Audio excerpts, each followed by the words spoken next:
everyone, my name is Payanna and welcome to my video.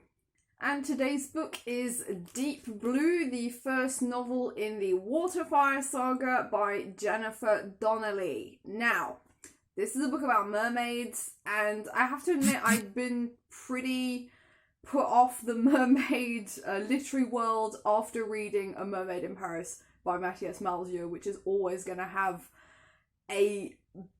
honestly is kind of, I think, now the example on this channel for what not to do when you're writing a book. But I don't know if this book is available in English yet. I know the movie, it was made into a movie last year, and the movie has now been released in the US, so I'm guessing if the book isn't already available in English, it's gonna be so shortly. I'm interested to see other English-speaking YouTubers review it, because it was so well received in France. I live in France, by the way. This is a French novel.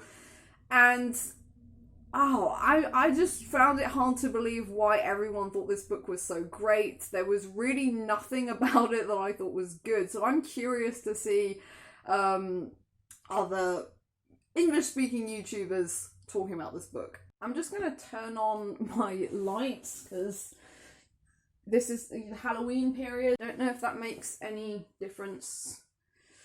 Anyway, Deep Blue essentially does what A Mermaid in Paris should have done. It's a very different book. A Mermaid in Paris is about a human man having a love relationship with a mermaid. This book is pretty much only about mermaids and how they live in the sea. So, let's talk about it.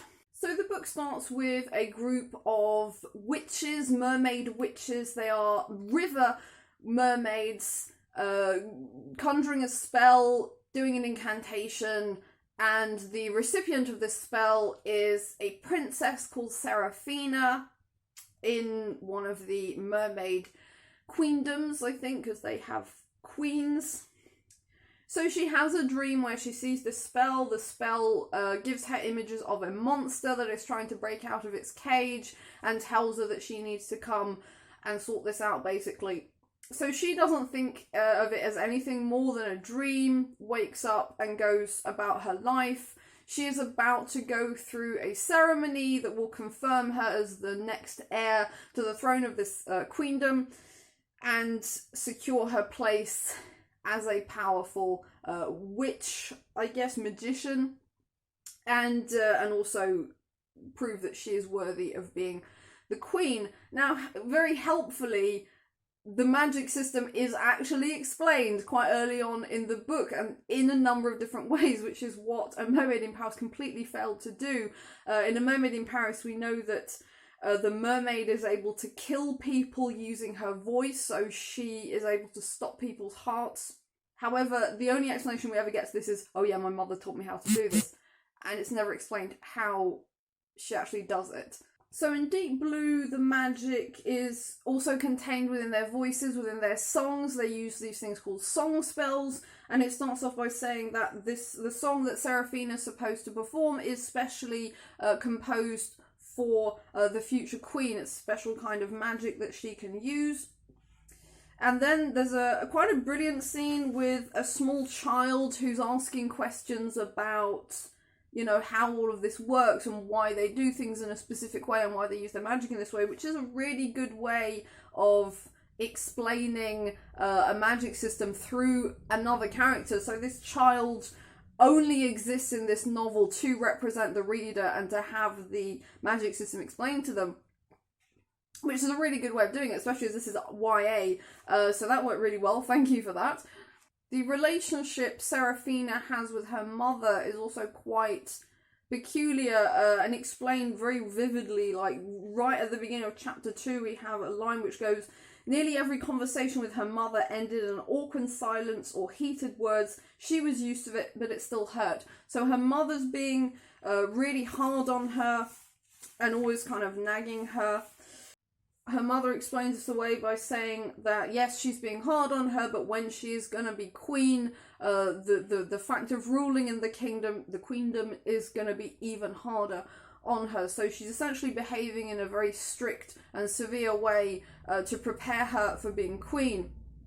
So then we have a scene of Seraphina with her best friend, and they go off kind of pretending that they're children again, despite the fact that I think they're supposed to be 16 in this. And so they go off playing together. There's also a pseudo love interest. There's a prince from another kingdom that Seraphina's supposed to marry on this day. There's a bit of an odd vibe with him at the beginning. He's not the person he was that she knew when they were children, and she used to like him, but now his present behaviour is a bit odd. He never comes up in the book again. I don't know. We'll see about him. But Seraphina and her best friend Neela, they are very, very close. And so Seraphina goes through the whole ceremony. She is confirmed to be the next queen. And then she does her song. And then the kingdom gets attacked. The only thing I would criticise about the beginning of this novel is there is a lot of name dropping quite early on. And it does get a bit tense because, I had the same issue with when I was reading read The Rage of Dragons by Evan Winter. The fact that you need a glossary at the end to explain what all the terminology means, and it is difficult when it's all kind of thrown at you at the same time within the space of a couple of chapters, when you're always going back and forth, between the glossary, going like, hang on, what does that mean? What does this mean? Yeah, I don't know, maybe that's just my brain doesn't like that kind of thing, but I guess in a context of a novel like this, it's going to be inevitable. It's going to be inevitable because this is taking place under the sea. Obviously, it's easy to imagine a magical kingdom where things make sense to us, where they have horses, where they have land and grass, but this is so different. This is taking place under the sea. But Jennifer Donnelly, I thought, handled that really, really well. And there's even some really nice touches that I really liked. Like, for instance, Seraphina has a mirror in her room, and the mirror has actual souls living inside it. And this isn't a magic mirror. This is just something that happens. This mirror came from a shipwreck, and the mermaids found this, and she somehow got hold of it. And the people living inside her mirror are the souls of vain human beings who were captured, who were so vain and who liked looking at themselves so much that a part of them was actually captured inside the mirror. And they seek affection all the time. They love being, pandered to. It's quite sweet, really. I like that side of it. So anyway, the city gets attacked. Seraphina's mother gets quite mortally wounded. Her father gets killed, and she runs away with her best friend and discovers that her best friend has also been summoned by the river witches to come and defeat this terrible monster. Okay, so they believe the attack has been carried out by an enemy kingdom whom they had a treaty with, but that treaty was broken, so they believe that there is an impending war coming. And that's where the conflict appears to be coming from. However, Seraphina and her friend Neela soon find out that that's not the case. They discover that a lot of mer people have been captured, and indeed they themselves get captured by a man called Traho, who is incredibly cruel. And he is looking for something. He seems to know about the river witches summoning these girls, and he's trying to get more information about that. He tells them that there are apparently 6 mermaids in total who've been summoned to this place, including Seraphina and her friend Neela, and 4 others, and he believes Seraphina knows who they are, and he threatens to torture her and cut off her fingers if she doesn't tell him. There are parts of this that get quite dark, and this is part of it. But she essentially lies to him and just gives him random names. And then they manage to escape, helped by 3 mermen. So these men turn out to be part of an organisation called the Predatory, who are known throughout the mer people's world as being outlaws. However, Seraphina and Neela find out that that's actually not the case. They are, in fact, people known as wave warriors who work alongside humans in the aim of protecting the oceans from overfishing and all the horrible things that humans do. It took me a while to work out that this novel is actually happening in the present day. It's not, you know, I realised that when one of the characters walks in wearing a baseball cap, and I was like, oh, okay, this is actually going on today. It's not entirely reflected in the mermaid's world. They don't really have any technology, but I guess they don't need it, you know, given their magic. But as the book goes on and they become closer and closer to the human shores and the human world, when you start to see bicycle wheels and car wrecks and stuff that's been thrown into the sea. So the person who explains all of this to them is a duke who lives in Venice, and he doesn't believe them when they tell him about the river witches who summoned them. He doesn't think that any of that's real. These river witches are a myth according to a lot of mer people. However, Serafina and Neela are once again forced to flee when Trau finds them. They spend a lot of time running away from Trau in this book, which could have been boring. Like, I tend to get tired by novels where the characters are just running away from the enemy, are just running away, and that's all that happens. But it does come to a point where they discover more stuff. I'm not going to give everything away. It does get pretty dark. Eventually they find another girl who's also going to the river witches, who's answering their summons, and the further on they go, they end up being 5, and there's a sixth girl missing.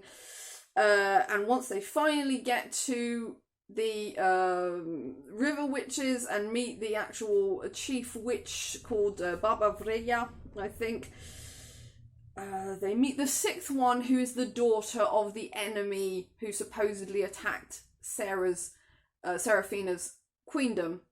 However, they have this big argument, which is so... they're trying to be like mature and, oh yeah, we're supposed to save the world, but then they just, you know, resolve to being the teenage girls that they are. So I thought that was quite funny. But it turns out that this girl's father isn't responsible for attacking the kingdom. It's in fact Trau and the people he's working with who try to make it look that way in order to start a war. So in the end, they have to work together in order to destroy this monster. They learn a lot about how the people were created, how they came to live in the sea. They used to be part of Atlantis, but that got destroyed. And after that, the 6 great creators, founders of Atlantis, turned them into mer people so they could live in the sea. And these 6 girls are the descendants of these great magicians, one of which created the monster and which destroyed Atlantis.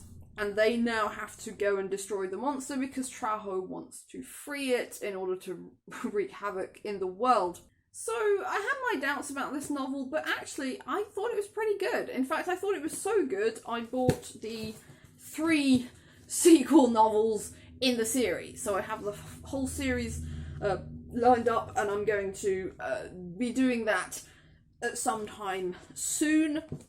I thought the cover was pretty nice. It's got this nice kind of, I don't know if you can see, but there's kind of shimmery bits in it.